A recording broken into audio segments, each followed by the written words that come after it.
hindi po pala basta lang na, ay, ginusto lang ng mga nanghampas doon kay Jesus Christ na paluin siya sa likod. Pero may meaning po pala yung paghampas niya, paghampas nila doon sa likod ng ating Panginoon. Pinatutulutan po ng ating Panginoon na mangyari yun. Kasi kung tutuusin po kung iisipin natin, ang ating Panginoon po is King of Kings, Lord of Lords. Mataas siya, malaking Diyos siya, makapangyarihang Diyos siya. Siya ang pinakamakapangyarihan sa lahat ng maisip natin. Masigit pa siya sa kung iisipin natin. Pero inalaw yon para sa atin. Para, yun nga po, para makuha yung kapatawaran na para sa bawat isa sa atin. Yung paghampas po nung dun sa likod niya, para gumaling po tayo. Yan po ang nakasulat po, na dahil sa kanyang mga sugat ay nagsigaling kayo. Yun po, kaya po minsan meron pong sa cell group po, nagpe-pray po kami kung sino yung mga may sakit. Tapos pa nagpe-pray po kami, lagi po namin piniklay po itong 1 Peter 2:24. Na Lord, sabi niyo po sa 1 Peter 2:24, na sa iyong mga latay kami nagsipagaling. Kasi po powerful po, nakasulat po sa Bible yun. Si mismong Peter po ang nagsabi nun. Talagang inalaw ni Lord na malaman natin yun, yung dahilan kung bakit yung bawat hampas doon sa likod niya ay magiging dahilan ng ating kagalingan. So next po. Yeah, He was wounded for our transgressions. He was bruised for our iniquities, and chastisement from our peace was upon Him. And by His stripes we are healed. Sa Isaiah 53 verse 5 po yan. Yung Isaiah po, na-bless po ako dito habang pinag-aaralan ko po siya. Ito po Isaiah 53 verse 5. Makikita po natin ito sa Old Testament. Yung 1 Peter 2:24 po ay sa New Testament po yun. Yung Old Testament po, hindi pa po dumadating si Jesus Christ dito sa earth noon. Yung samantalang sa New Testament naman po, doon po nasimula sa, di ba po yung Matthew po to Revelation. Yung Matthew to Revelation po, nandun po yung dumating na si Jesus Christ. Yung sinilang si Jesus Christ sa kay Virgin Mary, yun po yun. Sa Isaiah 53 verse 5 po, na-bless po ako dito na ibig sabihin, hindi po, ito pong mga bagay na nangyari noon, 2,000 years ago, ay hindi haka-haka lang o gawa-gawa lang. Kasi po, doon pa lang po, may pinakita na po mga visions sa ating pong mga propeta po na noon, na meron pong isang tao na masusugatan, iyan po, na masusugatan siya para tubusin yung mga kasalanan natin. At sa pamamagitan, yung mga sharps po, yun po yung mga latay po niya sa likod, tayo po ay gagaling. Ibig sabihin po, hindi lang po yung ginawa lang ni Peter. Yung sinabi po niya dun sa 1 Peter 2:24, hindi lang po niya yung basta-basta sinabi lang. Meron po yung confirmation, noon unang panahon pa, na binigay po yun ng ating Panginoong Diyos sa mga propeta. Pinakita po doon na may darating na isang Savior na magliligtas sa ating lahat. So, yun po. Next.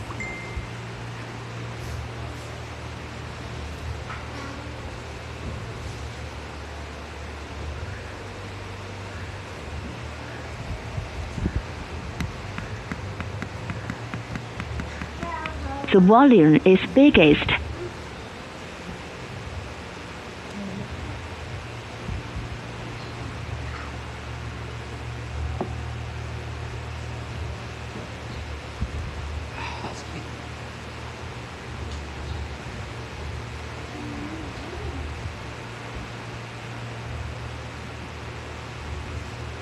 Ito pong video na ito, nilagay ko lang po yan para po makita po natin yung suffering po ni Jesus Christ. So, ang next po natin sa 3, Christ provided a perfect righteousness for us that become ours in Him. And He did it by suffering. Na dito po ito po sa number 3 is si Father God po, inalaw po niya yung kanyang bugtong na anak na dalhin sa earth para tubusin tayo sa ating kasalanan. Kasi in the first place pa lang po, noong una pa lang po, alam na ni Father God ang mangyayari. Alam na niya, hindi pa nangyayari, alam niya na po yun. Kaya po, dito po sa Christ provided a perfect righteousness for us.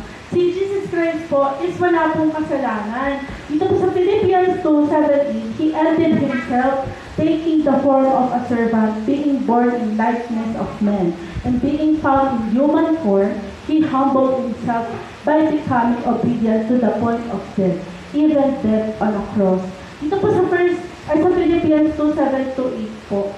Maliwanag po na sinabi po dito na yung si Jesus Christ po, hindi po siya tao, hindi siya ordinaryong tao, pero 100% man po siya, 100% God po siya. Ibig sabihin po, di ba po, pinanganak po siya ni Virgin Mary sa pamamagitan po ng Espiritu Santo. Hindi po siya by-conceive ng men and women. Si Jesus Christ po ay pinanganak ni Mary po, na virgin po siya. Wala pong nag-conceive kay Mary.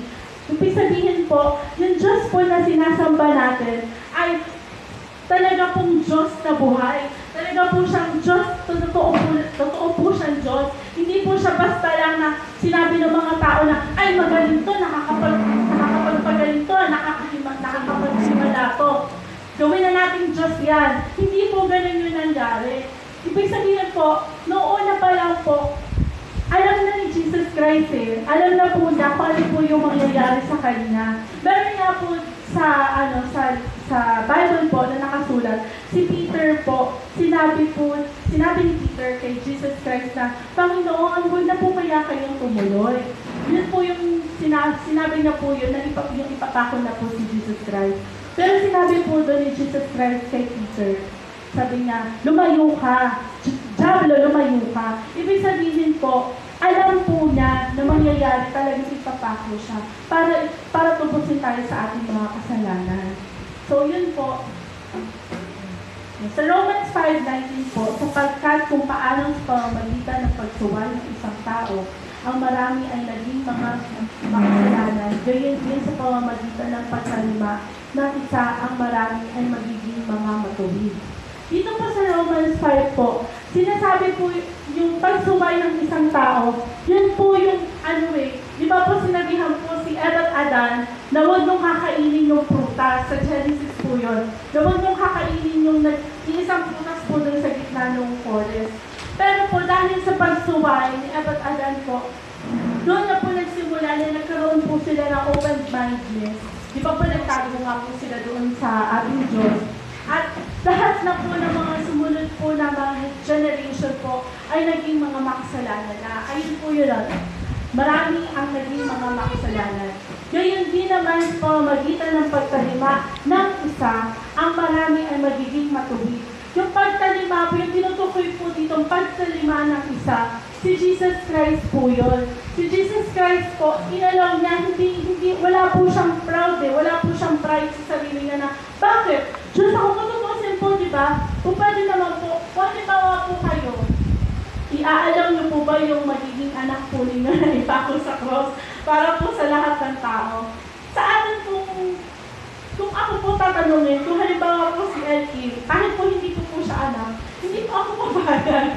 Kahit nga po masagatan lang po siya o madapa po siya, talagang di ba po tatakbo tayo, ano na nangyari, masakit na, ganyan agad tayo. Pero si Father God, dahil Diyos siya, inalaw po niya yun para matubos tayo sa ating mga kasalanan. Ayun nga po, sa pamamagitan ng isa, marami ang magiging mga matubig. Tayo po yun, kasi di ba po nakakilala na tayo kay Jesus Christ. Marami po nakakita kay Jesus Christ, tulad po nila Peter. Di ba po, nung una pa lang po, si Peter po ay ordinaryo, mangingisda lang po yan. Pero siguro meron na po siya narinig kay Jesus Christ. Nakita na po niya yung mga ginawa na milagro ni Jesus Christ. Sumama po siya, sumunod po siya, kasama pa po ng mga 12 apostles. At doon niya po